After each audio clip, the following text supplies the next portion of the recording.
Buenos días, estimados alumnos. Vamos a hacer el desarrollo de la clase del sistema nervioso central. Vamos a hablar específicamente sobre el tubo neural. Vamos a recordar que el tubo neural se forma mediante una secuencia. Primero vamos a tener la formación de la línea media y el nódulo primitivo. Luego aparece la notocorda, se desarrolla la placa neural, aparecen los pliegues neurales y finalmente se forma el tubo neural. Esa es la forma. Este es la notocorda, la línea primitiva. Este es el neuroectodermo que se está plegando. Vamos a formar primero esta placa neural, luego tendremos un surco neural, un pliegue que se forma aquí arriba. Finalmente este surco se cierra formando el tubo neural y por encima quedan los ganglios primordiales que son parte de la cresta neural, ¿no? Si ustedes se dan cuenta, aquí no hay ninguna apertura, todo está cerrado. Entonces, el desarrollo del tubo neural o neurulación primaria, vamos a ver que se va a desarrollar a partir de lo que va a ser el neuroectodermo. Ahora, es importante hablar del cierre del tubo neural. No podemos tener un surco. Tenemos un surco, vamos a tener algunas anomalías. Al formarse el tubo neural, tenemos que recordar que este cierre se realiza en diferentes puntos, en forma de zippering, que significa como en cierre. Tenemos 3 puntos aquí a nivel rostral y 2 puntos a nivel caudal. El cierre se da en ambas direcciones, tanto en dirección rostral y en dirección caudal, en ambas direcciones. Y antes que se cierre por completo, vamos a tener estas dos aperturas, que son los neuroporos. Neuroporo anterior o rostral, neuroporo caudal o posterior. Ahora, esto fue la neurulación primaria. Cuando hablamos de neurulación secundaria es la formación del tubo, pero en la región sacrocoxigia. Y esto no es más que un proceso de epitelización interna, pero no hay formación de pliegues neurales, tampoco hay cierre. Acá vamos a ver primero una condensación y luego vamos a ver la formación de esta neurulación secundaria o tubo neural secundario. Importante que también lo hemos visto ya en laboratorio es el desarrollo de las vesículas. Vamos a ver que primero tenemos vesículas encefálicas primarias y luego vamos a tener vesículas encefálicas secundarias. Las vesículas encefálicas primarias son 3: prosencéfalo, mesencéfalo, rombencéfalo. Mientras que en las secundarias son el telencéfalo, diencéfalo, mesencéfalo, metencéfalo y mielencéfalo. Entonces, vamos a recordar, por favor, en las vesículas encefálicas primarias son 3, en las vesículas encefálicas secundarias son 5. Esto lo hemos visto también en el laboratorio, ¿no? Vamos a ver la derivación de cada uno. Aquí ustedes van a poder visualizar que a partir del diencéfalo podemos ver la vesícula óptica. Miren, esto es una vista ya lateral donde estamos viendo el telencéfalo, diencéfalo, mesencéfalo, metencéfalo, mielencéfalo, la vesícula óptica. Esto lo hemos visto también ya en laboratorio. Esto es lo que les mencionaba en cómo se diferencian vesículas primarias de las secundarias, ¿no? A partir del prosencéfalo tendremos telencéfalo y diencéfalo, del mesencéfalo permanece con el mismo nombre, y del rombencéfalo tendremos metencéfalo y mielencéfalo. ¿Qué va a constituir esto posteriormente? Las paredes. El telencéfalo de los hemisferios cerebrales, el diencéfalo del tálamo, hipotálamo, epitálamo. El mesencéfalo con el mismo nombre, metencéfalo a la protuberancia y cerebelo y el mielencéfalo al bulbo. No se equivoquen, mielencéfalo no viene de médula, es del bulbo raquídeo. ¿Y qué cavidades están relacionadas? Miren, a las primeras es al ventrículo lateral, luego al tercer ventrículo, acueducto de Silvio, esta es la parte superior del cuarto ventrículo y al final la parte inferior del cuarto ventrículo.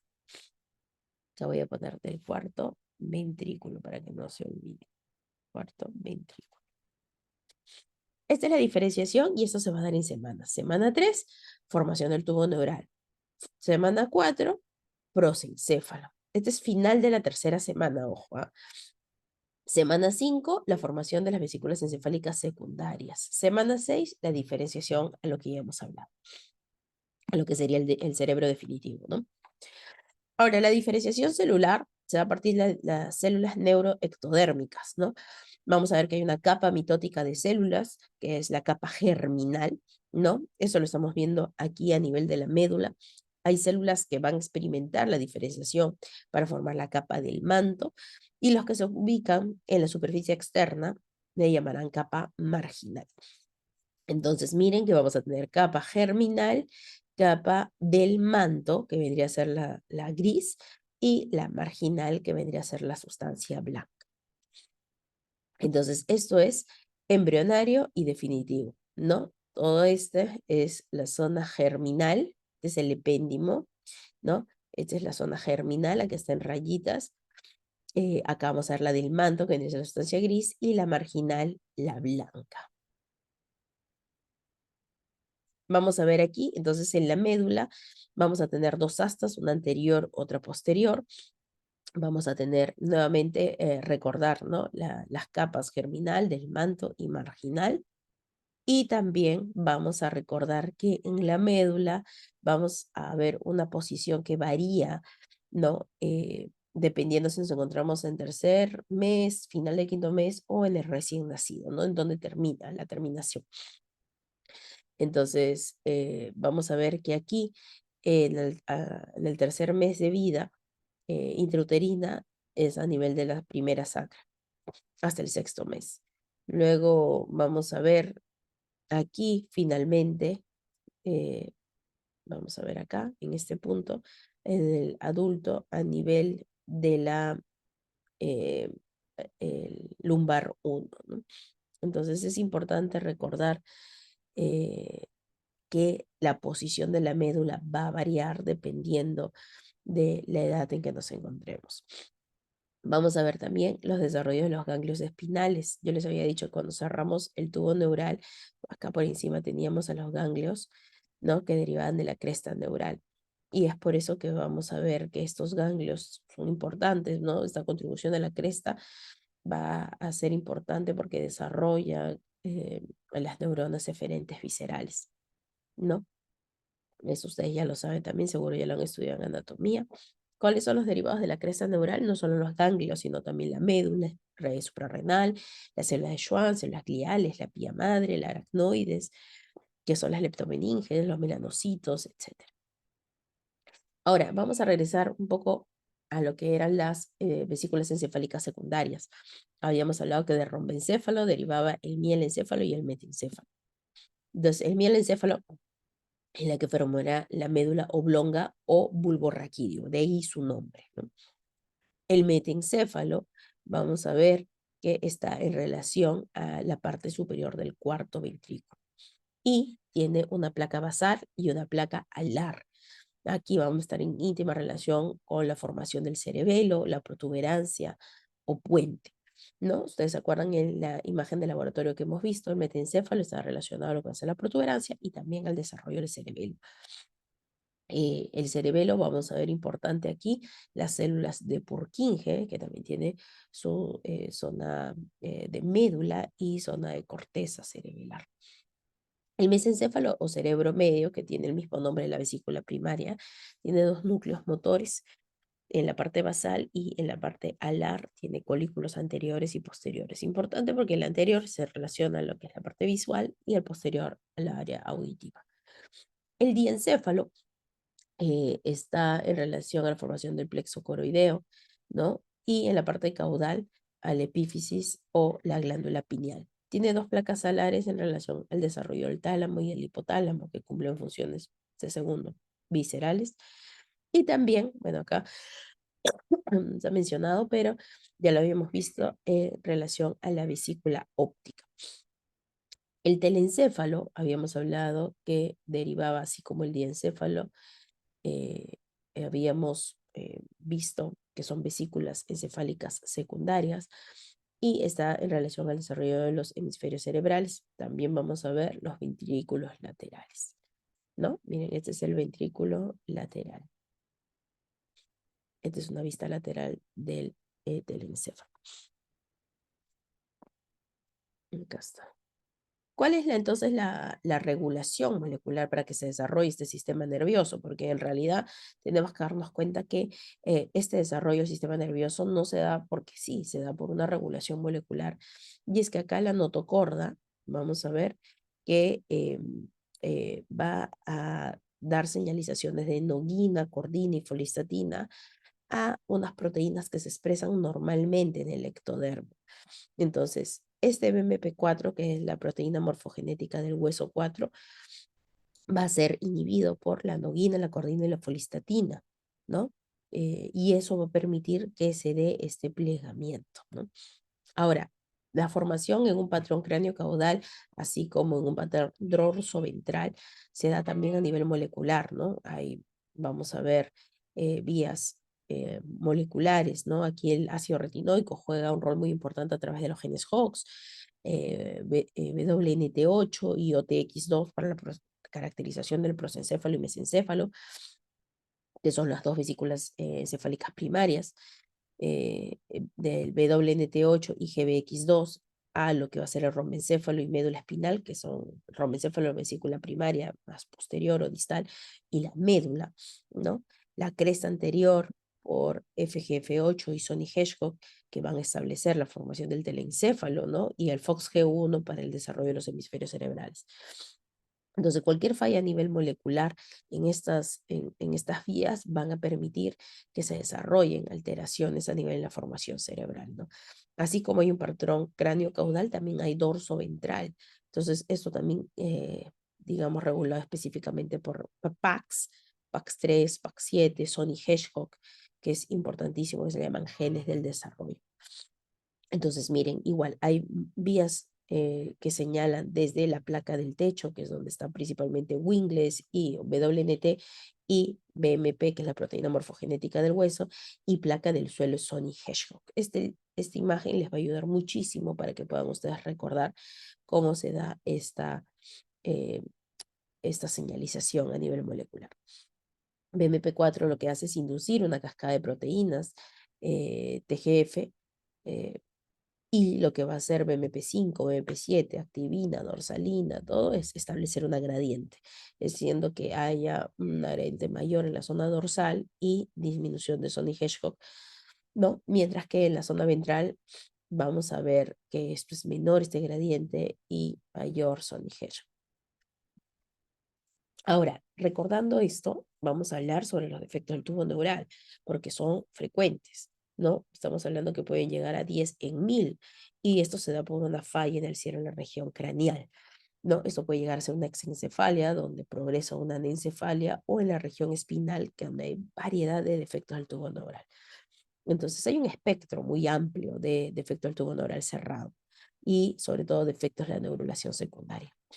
Casi 82 genes han sido descritos como factores de riesgo y se calcula aproximadamente que el 10% de las mamás que presentan estas variantes polimórficas en el gen de la metiltetrahidrofolato reductasa son las que pueden estar causando estas alteraciones. ¿Qué factores de riesgo hay? Muchos. Por ejemplo, mujeres que toman anticonvulsivantes, un estado nutricional deficiente, de repente que no se dosifican con ácido fólico, algunos no previenen, ¿no? Con este medicamento. Perdón, algunos cuando toman, por ejemplo, determinados medicamentos anticonvulsivantes no previenen el hecho de que pueda causar alguna falla en el desarrollo del bebé. Entonces, eso es importantísimo. Por eso a una gestante se le pregunta qué medicamentos está tomando. Ahora, el uso del ácido fólico tiene que ser prevenido también con el uso del ácido fólico, ¿no? O sea, estos defectos, una mujer está gestando, se le indica ácido fólico para prevenir estos defectos, ¿no? A veces no es suficiente y se tiene que aumentar la dosis o también ver la opción de usar inositol. Factores de riesgo, no solamente los medicamentos, sino el cigarrillo, la obesidad, la diabetes, exposición, antiepilépticos, ¿no? Metotrexate y más. ¿Cuáles son estos defectos a nivel neural? Miren, anencefalia, encefalocele o mielomeningocele, ¿no? Acá este es un encefalocele donde protruye un quiste a nivel del cráneo del bebé. Lo que protruye aquí a veces es meninges, pero lo que usualmente protruye cerebro, ¿no? Aquí, mira los meningoceles o esta es una anencefalia. La espina bífida se da por una falta de fusión de los arcos de uno o más vértebras. Y lo que vemos aquí es un tubo neural expuesto. La frecuencia es alta, miren, 1 en 800, y la región más frecuente es aquí lumbosacra. 90% llega a ser hidrocefalo. Ahora, hay variantes, no siempre están expuestas. A veces pueden ser espinas bífidas ocultas, donde solamente se ve un mechón de pelos. A veces lo que protruye nada más es la meninge. A veces protruye meninge y la médula, ¿no? Y a veces hay una raquisquisis donde ni siquiera se pudo formar el tubo neural. La anencefalia, lo que sí vamos a ver aquí es una falta de huesos del cráneo, no hay hemisferios cerebrales, no hay corteza. Si bien es cierto, se mantiene la respiración y funciones vasomotoras, recordemos que no hay funciones superiores del sistema nervioso. Y en el encefalocele, lo que protruye aquí, como le digo, es meninge, pero lo que más protruye, lamentablemente, es masa encefálica. Y aquí vamos a ver que pueden presentarse línea medio occipital, frontal, etmoidal, nasal, etc. ¿Cómo se previene? Y era parte de su tarea de laboratorio, con ácido fólico periconcepcional 400 microgramos al día. Ahora, si ya ha habido un antecedente de algún defecto del tubo neural antes en un embarazo, se puede aumentar la dosis. Ahora, lo que también se puede hacer es consumir alimentos ricos en ácido fólico, ¿no? Pero a veces las cantidades tienen que ser muchísimas para que pueda tener una dosis adecuada de ácido fólico. Es por eso que se da usualmente como un complemento en la gestante.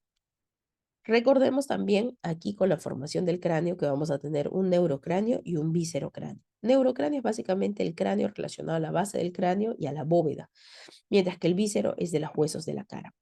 El neurocráneo membranoso nos va a permitir ver esta formación de los huesos planos con espículas óseas que se van a irradiar para formar lo que es la bóveda craneal.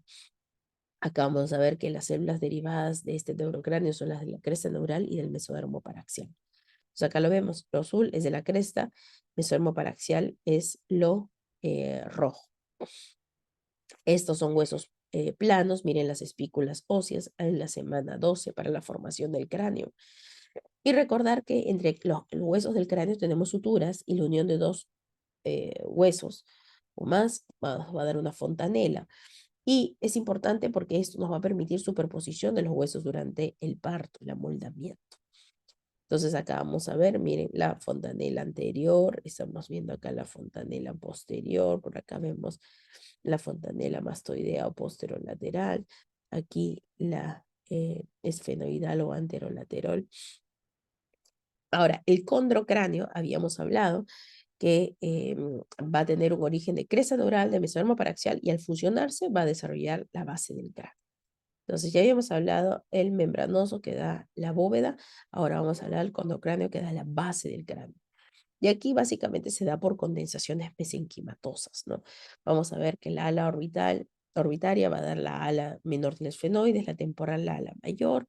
Vamos a ver un cartílago, un paracordal con esclerotomas occipitales que forman la base del occipital y vamos a tener esta formación, ¿no? Nuevamente, recordar que esto tiene una base de mesodermo paraxial y también tenemos base de la cresta neural.